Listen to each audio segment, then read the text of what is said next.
At 68, I gasped. It was quick and unexpected, a rush of breath that startled me back into the present. I'll bet that got your attention, didn't it? Well, if you think this is going where you expect, stick around, because my life has always been about defying expectations. If you're new here, take a second to subscribe, because this story might just make you look at your own life differently. Let me introduce myself. I'm Sylvia Reed, but my friends call me Syl. For 30 years, I was a high school archivist, surrounded by the greatest love stories ever written. Yet my own seemed to end when I lost my Malcolm to an unexpected stroke 8 years ago. We had 43 wonderful years, raised 2 kind children, Naomi and Ben, and now I have 3 perfect grandchildren who bring light into my otherwise quiet days. I live in the same sprawling bungalow we bought back in the 70s in what used to be a sleepy little town outside of Boston. Now, every other storefront is a boutique bakery selling artisanal bread, and the streets are filled with noisy commuters on electric scooters. Sometimes, I don't recognize the neighborhood that's been my home for nearly 5 decades. My days are predictable. Too much so, if I'm honest. I have my morning tea with a crossword puzzle. I'm a creature of habit. I tend my small herb garden when my knees cooperate. And in the evenings, I usually watch old movies with a glass of sherry. It's the same routine, day in and day out. But I still put on my coral lipstick every morning. And I still wear the small sapphire pendant Malcolm gave me on our 30th anniversary. Old habits die hard, even when the only eyes that see them belong to the delivery boy or the neighbor's cat. My daughter Naomi has been nagging me for a year about the furniture in the den. "Mother," she insists, "that towering old mahogany cabinet is falling apart. The door is stuck with a book inside. It's older than Ben." And she was right, but Malcolm and I believed in buying quality and making it last. We weren't part of today's disposable culture. But Naomi, a marketing executive, is as relentless as her late father was stubborn. Last month, she finally convinced me to look at Summit Home Interiors. Before I knew it, I had purchased a new, modern modular shelving system with sleek rolling drawers and glass display doors. They can deliver and install it this Thursday, the salesperson informed us. Our technician will assemble it right there in the room. I didn't think much of it until Wednesday night. I was preparing for bed, applying my nightly face cream, and caught myself wondering why I felt so much anticipation. I was getting a piece of furniture, nothing more, but as I looked in the mirror, past the silver threads and the lines around my eyes, I saw a flicker, a strange, nervous energy I hadn't felt in nearly a decade. The doorbell rang at precisely 9:30 a.m. on Thursday. I had already cleaned the house twice, brewed a pot of French roast, and changed my outfit, settling on a cream sweater that Naomi once claimed brightened my face. I peeked through the lens and saw him. He was not what I expected. Not the usual tired, grizzled contractor. This man, in his company polo shirt, was tall with broad shoulders, close-cropped dark hair, and a smile that seemed to pour warmth right through the glass. "Mrs. Reed," he said, his voice rich and deep. "I'm Leo Finn from Summit. I'm here for the assembly." "Please, call me Sylvia," I said, opening the door. "Or Syl?" My voice was steadier than my heart. "It's just an ordinary Thursday with a new cabinet. Nothing to be flustered about, I coached myself. Leo smiled, and I noticed the subtle scar just above his left eyebrow. It's a beautiful place you have here, Syl. I like the character. He wiped his boots carefully on the mat before entering, a small gesture that spoke volumes. Thank you. It's been home for 48 years, I told him, leading the way. My husband, Malcolm, he built half the things in this house. As we reached the den, Leo surveyed the massive mahogany structure. They don't make them like this anymore, he commented, respectfully running a hand over the carved details. Are you sure you want to let this one go? I hesitated for a second, but then remembered the stuck door and the wobbling base. Yes, I'm sure, I affirmed. It's time for something new.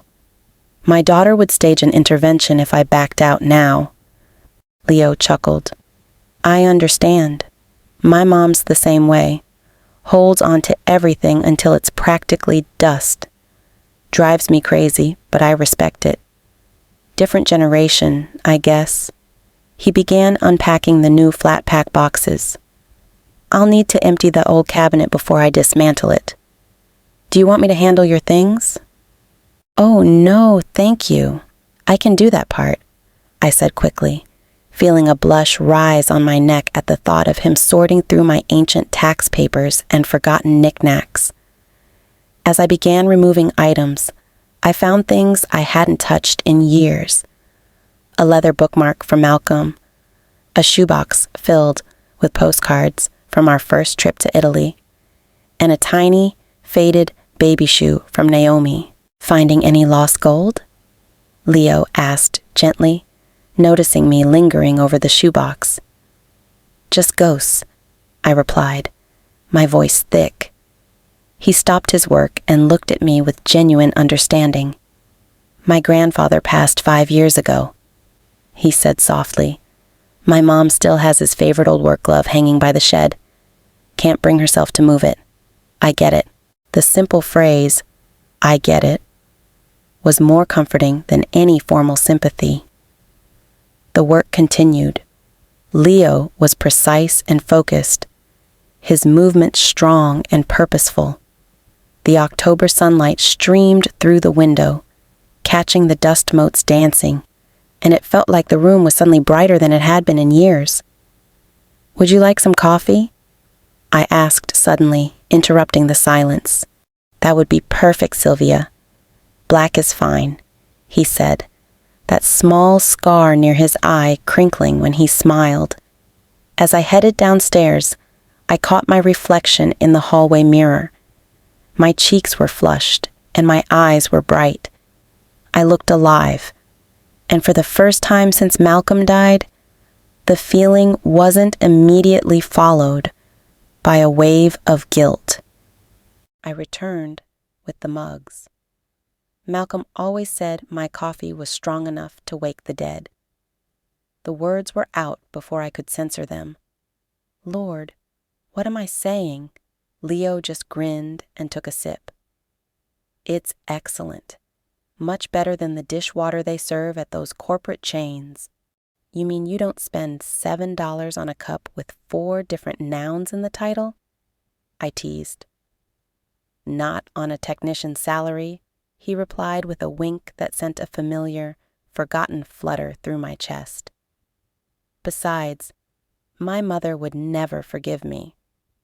Later, as the new frame began to take shape, Leo asked for my help. Could you hold this top panel steady? Just for a moment while I attached the runner. Of course, I said, moving to where he directed. I held the smooth veneer, and suddenly he was right beside me, his arm reaching around to guide my hand.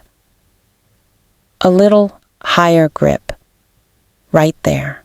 His warm, slightly rough palm covered mine briefly, and the shock of unexpected skin-on-skin contact sent a jolt up my arm. 8 years, 3 months, and 4 days since a man had touched me in any way that wasn't a professional handshake or a hug from my son. When he moved his hand away, I found myself holding my breath, feeling utterly foolish. "We just have to slide in this big lower drawer now," Leo said, pulling a large box out. It was heavy and awkward. We maneuvered it into the frame, but it resisted. Leo leaned in, applying force. "Almost," he muttered. "It's a really tight fit." He adjusted the angle. With a sudden, loud clack, the drawer slid perfectly into its casing. "It went in!" I exclaimed without thinking, and instantly felt my face heat up as I realized the double meaning. There was a pregnant silence. His eyes met mine, a flash of recognition and awareness passing between us. He didn't laugh. He didn't look away. His lips curved into a slow, knowing smile. "Perfect fit," he said quietly. The air in the room seemed to charge, and I needed an escape. I should check on lunch," I stammered, pulling away. As I stood in the kitchen, making turkey sandwiches, my mind was racing. He's half my age. He's being kind because it's his job. But even as I lectured myself, I couldn't deny the electricity. The next day, my doorbell rang at 6 p.m. I was wearing my cozy robe and reading. I nearly dropped my book. It was Leo. Not in his uniform, but in dark jeans and a simple cotton shirt. "Leo," I said, trying to steady my voice. "Did you forget a tool yesterday?" He shifted on the porch, running a hand through his hair. "No, I was checking on another job nearby, and I thought I'd stop. Make sure the tracking system is still smooth on your shelves. They can settle after a day." It was a flimsy excuse, and we both knew it. "That's very thoughtful of you," I said, opening the door wider. "Would you like to come in and check?" Upstairs, he went through the motions, sliding the drawers back and forth. "No issues," he said, turning to face me. The pretense dropped away. "That's not really why I came," he admitted, his voice a low rumble. "I know," I replied simply. "I couldn't stop thinking about you last night," he confessed. I kept telling myself it was inappropriate, that I was imagining things. "You weren't imagining anything," I admitted, my voice barely a whisper. "But Leo, I'm old enough to be your mother." He took a step toward me. "Age is just a number, Sylvia. And how you make me feel, that's all that matters to me right now." "And how do I make you feel?" The question was bold, foreign to my own ears. "Like a better man," he said. He took another step, closing the distance. "I want to be with you, Sylvia." The sensible part of my brain screamed to show him the door, to return to my quiet, respectable life. But looking into his eyes, I didn't want to be sensible. I wanted the joy, the complication, the mess. "I want to find out, too," I whispered. The words both a surrender and a victory. His smile was radiant. Slowly, his hand rose and gently cupped my cheek. "May I kiss you, Sylvia?" I nodded, unable to speak. His kiss was soft at first, then deep, a spark that quickly became a flame. When we finally pulled back, both breathless, he rested his forehead against mine. "I've been wanting to do that since the minute you opened your door," he confessed. "I'm glad you finally did." I laughed. The days that followed were a beautiful blur. Leo came by most evenings. We ate dinner, talked for hours, sharing stories of our past.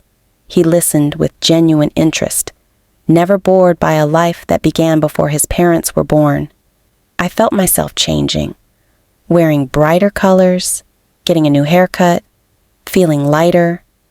The bubble burst 2 weeks later when Naomi arrived for Sunday dinner, only to find Leo's motorcycle parked in the driveway. "He's dropping off a replacement part for the drawer track," I explained, my voice tight. "He's the installer from Summit, remember?" Naomi nodded, her eyes narrowed. She quickly ushered her own children inside. "I should go," Leo said, sensing the tension. "Nice to meet you, Naomi," he said, giving my daughter a respectful nod. Later, as I was peeling potatoes, Naomi finally cornered me. "A friend, Mother? He can't be more than 35. "He's 32, I corrected, and instantly regretted the specificity. 32? Good heavens, Mom, he's closer to my age than yours." She put down her wine glass. "Do you have feelings for this man?" The moment of truth. "Yes," I said simply, "I do." "Mom, be serious. He's half your age. What does he want?" I find it hard to believe a man that young is interested in a woman in her 60s without some kind of agenda. The insinuation stung, but I remained calm. "He wants what I want, Naomi. To laugh, to share, to connect. Not everyone sees age as a barrier. I loved your father with every fiber of my being. That will never change, but he is gone, and I am still alive." The confrontation ended, but the tension was still there days later when my son Ben arrived for a family gathering, and I decided to have Leo there too. Ben was direct. As we served dessert, he looked at Leo.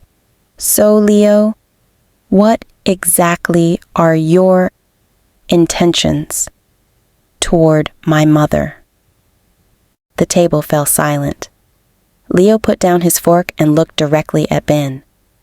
"I care about your mother very much," he said, his voice measured and firm.